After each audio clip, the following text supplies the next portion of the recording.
அனைத்து நண்பர்களுக்கும் வணக்கம். உங்கள் ஆஸ்ட்ரோ பழனிசாமிகள் பேசுகிறேன். இந்த காணொளியில கும்பம் ராசிக்கு 2025 ஜூன் மாதம் எப்படி இருக்கும் என்பதை பற்றி பொது பலனாக பார்க்கலாம். இந்த பொது பலன் என்பது ஒரு 10% தான். நம்மளுடைய சுய ஜாதகத்தில் இருக்கக்கூடிய கொடுப்பனைகளை 10% மட்டுமே பிரதிபலிக்கும். மீதி 90% என்பது நமக்கு நடப்பு தசாபுக்தி என்பது பிரதிபலிக்கும். நம்மளுடைய ஜாதகத்தில் என்ன கொடுப்பனை இருக்கோ அதுதான் இந்த கோச்சார பலன்களும் சரி, நமக்கு நடக்கக்கூடிய தசாபுக்தியும் பிரதிபலிக்கும். நம்ம ஜாதகத்தில் இல்லாத ஒன்றை பிரதிபலிக்காது. நம்ம நல்ல கொடுப்பனையோடு பிறந்திருந்தோம்னாக்க நம்ம லைஃப்ல என்னதான் ஏழரை சனி பாதசனி நடந்தா கூட பாதிக்காம இருப்போம். நம்ம லைஃப்ல கொடுப்பனை இல்லாம கஷ்டப்படக்கூடிய சூழ்நிலையில பிறந்திருக்கோம் அப்படின்னாக்க நமக்கு கோச்சாரத்துல கிரகங்கள் நல்லா இருந்தா கூட நமக்கு கஷ்டங்கள் இருந்துகிட்டே தான் இருக்கும். நமக்கு நடப்பு தசாபுக்தியும் பாத்தீங்கன்னாக்க சரியில்லாம இருக்கும். இது பாத்தீங்கன்னா ஒரு கைடன்ஸா எடுத்துங்க. அதாவது இந்த பொது பலன் என்பது ஒரு கைடன்ஸ் மட்டும்தான். நம்ம ஒரு முக்கிய முடிவு எடுக்கணும் அப்படின்னா கண்டிப்பா நம்மளுடைய சுய ஜாதகத்தை பார்த்துட்டு தான் முடிவு எடுக்கணும். அதுதான் நல்லதும் கூட. இப்போ 2025 ஜூன் மாதம் எப்படி இருக்கும் என்றால், இந்த மாசத்தை பொறுத்தவரை ஏற்கனவே கும்பராசிக்கு தனியான பயணம் முடியாதோ என்ற நிலைமையில தான் நிறைய பேர் இருக்கீங்க. குறிப்பா சதயம் நட்சத்திரத்தில் பிறந்தவர்களுக்கெல்லாம் ஒரு பக்கம் கடனுடைய அழுத்தம், ஒரு பக்கம் குடும்ப வாழ்க்கையில் கூட கருத்து வேறுபாடுகள்லாம் கடந்த காலத்துல இருந்துட்டு இருக்கு. அதெல்லாம் மாறுமா அப்படின்றதுதான் இப்ப கேள்வியே. இப்போ இந்த மாசத்தை பொறுத்தவரைக்கும் கோச்சாரத்துல சனி 2ஆம் இடத்துல இருக்கிறாரு. அதாவது குடும்பத்துக்காக நீங்க நிறைய எக்ஸ்பென்சஸ் பண்ணுவீங்க. அவிட்டம் நட்சத்திரமா இருந்தாலும் சரி, சதயம் நட்சத்திரமா இருந்தாலும் சரி, புரட்டாதி நட்சத்திரமா இருந்தாலும் குடும்பத்துக்காக நீங்க நிறைய செலவு பண்ணுவீங்க, கடன் வாங்கி கூட சமாளிப்பீங்க. ஆனாலும் குடும்ப உறவுகளால மன வருத்தங்களும் சில கருத்து வேறுபாடுகளும் இந்த மாதத்தை பொறுத்தவரையிலும் ஏற்படும். உங்களை சுற்றி சிக்கல்களும் அதற்கான தீர்வுகளும் கண்டுபிடிப்பீங்க. ஒண்ணு போனா ஒண்ணுன்ற மாதிரிதான் இந்த மாசத்தை பொறுத்தவரையிலும். 4ஆம் இடத்துல சூரியன் முதல் 15 நாள், அடுத்த 15 நாள் ஜூன் 15ஆம் தேதியிலிருந்து 5ஆம் இடத்துல சூரியன் இருக்க போறாரு. 5க்குரியவன் 5ஆம் இடத்திலேயே புதன் ஆட்சி ஜூன் 6ஆம் தேதியிலிருந்து. புதன் நல்லா இருக்கிறாரு. குரு 5ஆம் இடத்துல இருக்கிறதும் நல்ல ஒரு பாசிட்டிவான விஷயம் தான். குரு 5ஆம் இடத்துல இருந்து புத்திசாலித்தனமா செயல்பட வைப்பாரு. புதனும் 5ஆம் இடத்துல இருந்து எவ்வளவுதான் டென்ஷன் வந்தாலையும் கோபம் வந்தாலையும் நீங்க புத்திசாலித்தனமா செயல்பட்டு அதுல இருந்து வெளிவரக்கூடிய வாய்ப்புகளையும் கொடுக்குவாரு. அதாவது உங்களை சுத்தி சிக்கல்கள் இருந்தாலும் அதுல இருந்து வெளிவரக்கூடிய வாய்ப்பையும் ஏற்படுத்துவாரு. குறிப்பா குருவோட பார்வையில ராசி இருக்கிறதுனால, ராசியில ராகு இருந்தாலையும் உங்களுக்கு டென்ஷன் இருக்காது பெருசாக. அதே போல குழப்பங்கள் இருக்காது. கோவப்பட்டு அதிகமா மற்றவங்களோட வாக்குவாதமும் செய்ய மாட்டீங்க இந்த மாசத்தை பொறுத்தவரையிலும். சோ குரு நல்லா இருக்கிறாரு. இதுல முக்கியமா குடும்ப வாழ்க்கையை பொறுத்தவரையிலும் கணவன் மனைவி உறவு நிலை எப்படி இருக்கும் அப்படின்னாக்க, ஒன்னாவே இருக்கக்கூடிய கணவன் மனைவிகள் கூட இந்த மாதத்தை பொறுத்தவரையிலும் கொஞ்சம் கருத்து வேறுபாடுலாம் இருக்கும். அல்லது அவருக்கு உடல்நல தொந்தரவுகள் போகக்கூடிய வாய்ப்புகள் உண்டு. கணவன் மனைவி உறவு நிலையில வாக்குவாதங்களை தவிர்க்கணும். 2ஆம் இடத்துல சனி பகவான் இருக்கிறது. தனம் குடும்பம் வாக்கு ஸ்தானத்துல சனி இருந்தாக பாத சனி. வாக்கு கொடுக்கறதையும் தவிர்க்கணும். இதை நான் செஞ்சு கொடுக்குறேன், இதை பண்றேன் அப்படின்னாக்க குடும்ப உறவுகள் கிட்ட சரி, நண்பர்கள் கூட இதை சொல்றீங்கன்னா அது நடக்காம போகும், உங்களால செய்ய முடியாம போகும். அப்போ உங்க பேர் கெடும். அப்போ உங்களை பத்தி ஒரு இமேஜ் குறையும். அதனால வாக்கு கொடுக்காதீங்க. கடன் படுறதுல கொஞ்சம் கவனமா இருங்க. கும்பராசியை பொறுத்தவரையிலும் சனி விரையாதிபதியாகவும் வர்றார்.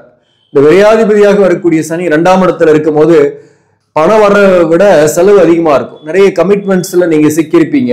அதாவது நிறைய இஎம்ஐ போட்டு புதிய புதிய கமிட்மெண்ட்ஸ் உருவாக்காம பாத்துக்கணும். அப்படி உருவாக்கிக்கிட்டீங்கன்னாக்க அடுத்த 2.5 வருஷம் உங்களுக்கு கையிருப்பு பற்றாக்குறையாவே இருக்கும். ஒரு பக்கம் கடனை வாங்கி இன்னொரு கடனை சமாளிக்கிற நிலைமையிலேயே போகும். இந்த 2ஆம் இடத்துல இருக்கக்கூடிய சனியை பொறுத்தவரையிலும் உங்களுக்கு வேலை தொழில் அமைப்புகளை கொடுக்கும். ஏன்னா குருவோட வீட்டுல இருக்கிறாரு சனி. அதே போல குருவும் 5ஆம் இடத்துல இருக்கு. அப்போ புத்தியால் பிழைக்கக்கூடியவர்கள் ஆசிரியர் பணி, வாக்கால் பிழைக்கக்கூடிய தொழில் செய்யக்கூடிய வக்கீல் அல்லது கம்ப்யூட்டர், ஐடி, அக்கௌண்ட்ஸ், நிதித்துறை, இந்த துறையில் இருப்பவர்களுக்கெல்லாம் வருமானங்கள்லாம் நல்லாவே தான் இருக்கும். வருமானத்துல குறைவு இருக்காது. வருமானத்துக்கு மீறிய செலவுகளும் ஏற்படும். அப்போ நீங்க திட்டமிட்டு செலவு பண்ணீங்கன்னா கடன் வாங்காம இருக்கலாம். கடன் வாங்கினீங்கன்னாக்க சின்ன கடன் தான் நினைச்சு வாங்கினீங்கன்னா கூட அந்த கடனுடைய அழுத்தம் இந்த மாசத்தை பொறுத்தவரையிலும் இருக்கும். இடத்துல கொஞ்சம் கவனம் செலுத்தீங்க. 7ஆம் அதிபதி 5ஆம் இடத்துல மாதத்தோட பிற்பகுதியில வரும்போது குறிப்பா ஜூன் மாசம் 15ஆம் தேதியிலிருந்து 5ஆம் இடத்துல சூரியன், புதன், குரு சேர்க்கை. அப்போ வேலையில கூட உங்களுக்கு சில பேருக்கெல்லாம் பதவி உயர்வு வரதுக்கு வாய்ப்பு இருக்கு. அரசு பணியில இருக்கீங்கன்னா நீங்க ரொம்ப நாளா பதவி உயர்வு எதிர்பார்க்கறீங்கன்னா பதவி உயர்வோ அல்லது ஊதிய உயர்வோ கிடைக்கக்கூடிய வாய்ப்பு உண்டு. வேலை இந்த நேரத்துல தேடுறீங்க புதிய வாய்ப்புக்காக, இடமாற்றம் செய்யலாமான்னா இடமாற்றம் செய்யலாம். இடமாற்றத்துக்கான முயற்சிகள்ல சக்சஸ் ஆகும். இந்த மாசத்தை பொறுத்தவரை கணவன் மனைவி உறவு நிலையில விட்டு கொடுத்து போனோம். கணவன் மனைவி உறவு நிலையில எந்த பிரச்சனையும் இல்லை அப்படின்னாக்க குடும்ப உறவுகளால பிரச்சனை இருக்கும், பொருளாதார ரீதியான பிரச்சனைகளை ஏற்படுத்தும், பண விஷயத்துல பிரச்சனை உருவாக்கும், கடன் பிரச்சனை, அதற்கு பதில் சொல்றது, இந்த மாதிரி பிரச்சனைகளை வரும். அதனால பொருளாதார ரீதியாகவும் கவனமாக செயல்படக்கூடிய காலகட்டம் தான். சதயம் நட்சத்திரம் மற்றும் அவிட்டம் நட்சத்திரத்தில் பிறந்தவர்களுக்கு வழக்குகள்ல இருக்கீங்க, வழக்குகள்ல சக்சஸ் ஆகுமான்னா சக்சஸ் ஆகிறதுக்கு வாய்ப்பு உண்டு. மேக்சிமம் பாத்தீங்கன்னா சில நன்மை எல்லாம் இருக்கு. பாதசனி நடக்குது, ஜென்ம ராகு கேது 7ஆம் இடத்துல இருக்கு அப்படின்றதுனால எல்லாமே நெகட்டிவா நடந்துட்டு போறது இல்லை. ஒண்ணுமே அங்க நடக்கக்கூடிய தசாபுக்தி உங்களுக்கு நல்லதா இருக்கும் பட்சத்துல பெரிய அளவுக்கு நெகட்டிவ் இருக்காது. சின்ன சின்ன விஷயங்கள்ல நீங்க கவனமா இருந்தா போதும். சில பேருக்குலாம் பிசினஸ் பண்ணக்கூடியவர்களுக்கு இப்ப கடையை மாத்தலாம்னு தோணும். இந்த மாதத்தை பொறுத்தவரை கடை மாற்றம், வீடு மாற்றம் போன்றவை சில பேருக்கு ஏற்படும். செவ்வாய் 7ஆம் இடத்துல இருக்கிறது ஒரு சில பிரச்சனைகள் வரும்.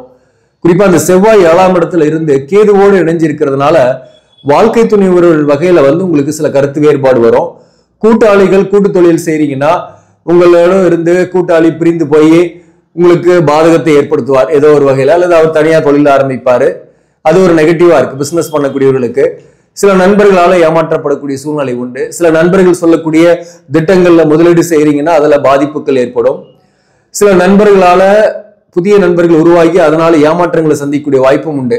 குறிப்பா வாழ்க்கையில தனித்திருக்கீங்க, நமக்கு ஒரு ஆறுதலுக்காக ஒரு புதிய நண்பர் இருக்கணும் அப்படின்னு நினைச்சீங்கன்னாக்க நீங்க கேர்ஃபுல்லா இருக்கணும். இந்த மாதத்தை பொறுத்தவரை புதிய நண்பர் ஒருவர் உங்களுக்கு கூட அறிமுகமாகி அவருக்கு நீங்க ஹெல்ப் பண்ணி அவராலேயே நீங்க பாதிக்கப்படக்கூடிய சூழ்நிலையும் இந்த மாதத்தை பொறுத்தவரையிலும் இருக்கு.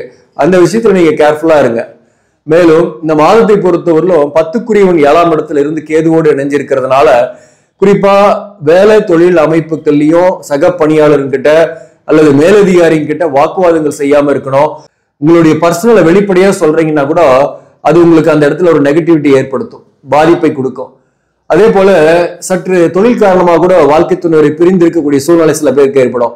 அப்படி பிரிந்து இருக்கலாமாண்டாக்க கண்டிப்பா பிரச்சனை கிடையாது, இருக்கலாம். தொழில் காரணமா இப்ப பிரிஞ்சிருக்கீங்க, வாழ்க்கை துணைவர் விட்டு பிரிஞ்சிருக்கீங்க, நீங்க ஒரு பக்கம் அவங்க ஒரு பக்கம் இருக்கிறாங்க, பெருசா சண்டை சச்சரவு இல்லைன்னாக்க இத கொஞ்ச நாளைக்கு இப்படியே போகட்டும், அதனால பாதிப்பு இருக்காது. ஒன்னா இருந்தீங்கன்னா தான் சண்டை போடுறது, உறவுகளால பிரச்சனை வர்றது, இதெல்லாம் சண்டை போட்டு பிரிஞ்சாதான் பிரச்சனையே, மீண்டும் சேர்றதுக்கான வாய்ப்பு இல்லாம போயிடும். அதே இந்த தொழில் காரணமா பிரிஞ்சிருக்கீங்கன்னாக்க அவர்கள் எல்லாம் மீண்டும் சேரக்கூடிய வாய்ப்புகள்லாம் ஏற்பட்டுடும். அதனால சப்போஸ் தொழில் காரணமா பிரிந்து இருக்கக்கூடியவர்கள் அப்படியே இந்த மாதமும் தொடரலாம். சில பேருக்கு தொழில் காரணமா பிரியக்கூடிய வாய்ப்பும் இந்த மாதத்தை பொறுத்தவரையிலும் கணவன் மனைவி உறவு நிலையில உண்டு. இந்த தனியான பயணம் என்பது முடியாமல் நீண்டுகிட்டே போற மாதிரிதான் இருக்கு. வாழ்க்கை என்பது குறிப்பா இந்த கேது 7ஆம் இடத்துல இருந்து செவ்வாயும் அங்க போய் நிக்கிறதுனால வாழ்க்கை துணர் விட்டு பிரிஞ்சு ஏதோ ஒரு காரணத்தினால நீங்க தனித்து இருக்கக்கூடிய சூழ்நிலையை ஏற்படுத்தும். அதே சமயத்துல திருமணத்துக்காக வரன் பாக்குறீங்கன்னா கூட வரன் வரும், ஆனா செட் ஆகாம அது தள்ளி போய்கிட்டே இருக்கும். அப்போ பாத்தீங்கன்னாக்க ஒரு வெக்ஸா ஒரு மாதிரி இருக்கும் உங்களுக்கு. சில உறவுகள் வருவாங்க, நல்லாவே பழகுவாங்க, ஆனா அவங்களால மன வருத்தங்கள் ஏற்படும் அல்லது நல்லா பழகிட்டு இருந்தவங்க உங்களை விட்டு விலகி போகக்கூடிய சூழ்நிலையும் இந்த காலகட்டத்தில் உண்டு. அதனால எந்த ஒரு உறவையும் முழுமையா நம்பி முழுசா நீங்க ஒப்படைச்சீங்கன்னாக்க ஏமாற்றங்களை சந்திக்கக்கூடிய காலகட்டம் தான் இது. அதாவது திருமணம் ஆகாதவர்களுக்கு இன்னும் சில மாதங்கள் கழிச்சு ஆடி மாசத்துக்கு மேல வரன்கள் வருதுன்னா அது சாத்தியம் இருக்கு. உங்க ஜாதகப்படியும் அந்த 7ஆம் அதிபதியோடைய தசாபுக்தி அல்லது 2ஆம் அதிபதியோட தசாபுக்தி அல்லது 5ஆம் அதிபதியோட தசாபுக்தி நடக்குதுன்னாக்க அவர்களுக்கு திருமணம் ஆகும். அது ஆடி மாசத்துக்கு மேல உங்களுக்கு வரன்கள் அது செட் ஆகிறதுக்கான வாய்ப்புகள் உண்டு. இந்த மாசத்தை பொறுத்தவரையில் ஒரு தனிமை உங்களை வாட்டுற மாதிரிதான் இருக்கும். அதே போல அந்த தனிமையால உங்களுக்கு ஏதோ ஒரு வகையில ஒரு கவலைகள் இருந்துகிட்டே இருக்கும்.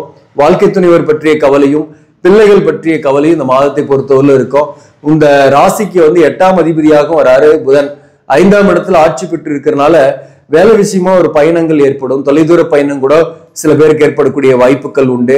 அதே சமயத்துல இந்த மாதத்தை பொறுத்தவரையிலும் கேது 7ஆம் இடத்துல இருக்கிறதுனால ஒரு டிட்டாச்மெண்ட்டை கணவன் மனைவிக்குள் ஏற்படுத்திக்கிட்டே இருப்பாரு. அதுலதான் நீங்க கொஞ்சம் கவனமா இருக்கணும். அதாவது இது கலஸ்திர தோஷம் தார தோஷம் இருக்கிறவங்களுக்கு பாதிப்பு கொடுக்கும். அப்படி இல்லைனாக பெரிய பாதிப்பு கொடுக்காது. ஒரு தொழில் காரணமா பிரிஞ்சிருக்கிறது, ஒரே வீட்டுல இருந்தா கூட கொஞ்சம் பேசிக்காம ஒரு அந்யோன்யம் இல்லாம இருக்கிறது இப்படிதான் இருக்கு. அதனால பெருசா நீங்க பாதிக்கப்பட்டிருக்குமோன்னு பயப்பட வேண்டியதில்லை. மற்றபடி பாத்தீங்கன்னாக்க இந்த மாதத்தை பொறுத்தவரையிலும் அவிட்டம் நட்சத்திரத்தில் பிறந்தவர்களுக்கு தொழில் வேலை வாய்ப்பெல்லாம் நல்லாவே இருக்கு. கூட்டு தொழில் செஞ்சாதான் கொஞ்சம் பாதிப்பு இருக்கு. நீங்க வேலைக்கு போகக்கூடியவர்களாக இருக்கீங்க, அரசு பணியில் இருக்கீங்க, அல்லது பெரிய கம்பெனியில் இருக்கீங்கன்னாக அவிட்டம் நட்சத்திரத்தில் பிறந்தவர்களுக்கு ஓரளவுக்கு வருமானம் வரும், அல்லது சேலரி ஹைக் ஆகிறதுக்கு வாய்ப்பு இருக்கு. சில பேருக்கு நல்ல ஒரு இடமாற்றங்கள் கிடைக்கக்கூடிய வாய்ப்பும் உண்டு. சில பேருக்கு ஹெல்த் இஷ்யூஸ் கொஞ்சம் லைட்டா போகும், அது அவிட்டம் நட்சத்திரத்தில் பிறந்தவர்களுக்கு. அதே போல சதயம் நட்சத்திரத்தில் பிறந்தவர்களுக்கு வாழ்க்கை துணைவருடன் சற்று டிட்டாச்மெண்ட் இருக்கும், சற்று பிரிந்தே இருக்கக்கூடிய சூழ்நிலை, அல்லது ஒரே வீட்டில் இருந்தா கூட சில மன வருத்தங்கள், கருத்து வேறுபாடுகள் இருக்கும். வாழ்க்கை துணைவரின் உறவு வகையில சில பிரச்சனைகள் உங்களுக்கு வரலாம். சில நண்பர்கள் புதிதாக அறிமுகம் ஆவாங்க, அவங்க கிட்ட கொஞ்சம் கவனமாகவும் இருங்க சதயம் நட்சத்திரத்தில் பிறந்தவர்களை பொறுத்தவரையிலும். மேலும் சதய நட்சத்திரத்தில் பிறந்தவர்களுக்கு புதிய வாய்ப்புகள்லாம் வரும், புதிய ப்ராஜெக்ட் சைன் ஆகிறது. அதே போல இந்த மாதத்தை பொறுத்தவரையிலும் வெளியூருக்கோ வேற இடத்துக்கோ போயிட்டு வரக்கூடிய வாய்ப்பெல்லாம் இந்த மாதத்தை பொறுத்தவரையிலும் உண்டு. சதய நட்சத்திரத்தில் பிறந்தவர்களுக்கு பொருளாதாரம் ஒரு பக்கம் வந்தாலையும் கடனுடைய அழுத்தம் கொஞ்சம் இருக்கும். பழைய கடனை புதிய கடன் வாங்கி சமாளிப்பீங்க. இந்த நேரத்துல துர்க்கை அம்பாளுக்கு தொடர்ந்து விளக்கு போட்டுவாங்க. வெள்ளிக்கிழமையில 10 to 12 இந்த ராகு கால நேரத்துல நீங்க விளக்கு போடுறது, எலுமிச்சம்பழத்துல 2 விளக்கு போடுறது உங்களுக்கு நன்மைகளை கொடுக்கும், கடனுடைய அழுத்தத்தை குறைக்கும். அவிட்டம் நட்சத்திரத்தில் பிறந்தவர்களை பொறுத்தவரையிலும் செவ்வாய்க்கிழமையில முருகப்பெருமானுடைய ஆலயத்துக்கு சென்று வாருங்கள். முடிந்தால் பழனி முருகன் கோயிலுக்கு கூட போயிட்டு வரலாம், நல்லது, உங்களுடைய பிரச்சனைகள் தீரும். புரட்டாதி நட்சத்திரத்தில் பிறந்தவர்களுக்கு ராகு புரட்டாதி நட்சத்திரத்தில் இருக்கிறாரு. புரட்டாதி நட்சத்திரத்தில் பிறந்தவர்களுக்கு பொருளாதார ஏற்றம் இருக்கும், நிறையவே இருக்கும். ஏன்னா உத்திரட்டாதியில சனி இருக்கு, புரட்டாதியில ராகு இருக்கு. நீங்க புரட்டாதியில பிறந்திருக்கீங்கன்னாக்க நீங்க எதிர்பார்த்ததெல்லாம் கொஞ்சம் குறைவாக தான் கிடைச்சிருக்கும். அது படிக்கக்கூடிய மாணவர்களாக இருந்தா கூட நீங்க பெரிய மார்க் எடுத்துட்டு பாத்தீங்கன்னா அதை விட கொஞ்சம் கம்மியா வந்திருக்கும். அதே போல படிக்கக்கூடிய மாணவர்களுக்கும் ஹெல்த் இஷ்யூஸ், சின்ன சின்ன பிரச்சனைகள் இருக்கும். ஒரு ஸ்டடீஸ்ல ஒரு குழப்பம், ஒரு ஆவரேஜா படிக்கக்கூடிய நிலைமை இருக்கும். புதிய கடன் வாங்காம இருக்கணும், அல்லது பெருசா கடன் பட்டு புதிய திட்டங்களை தீட்டாம இருக்கணும், அதுதாங்க முக்கியம். கூட்டு தொழில் செய்றீங்கன்னா கவனமா இருங்க.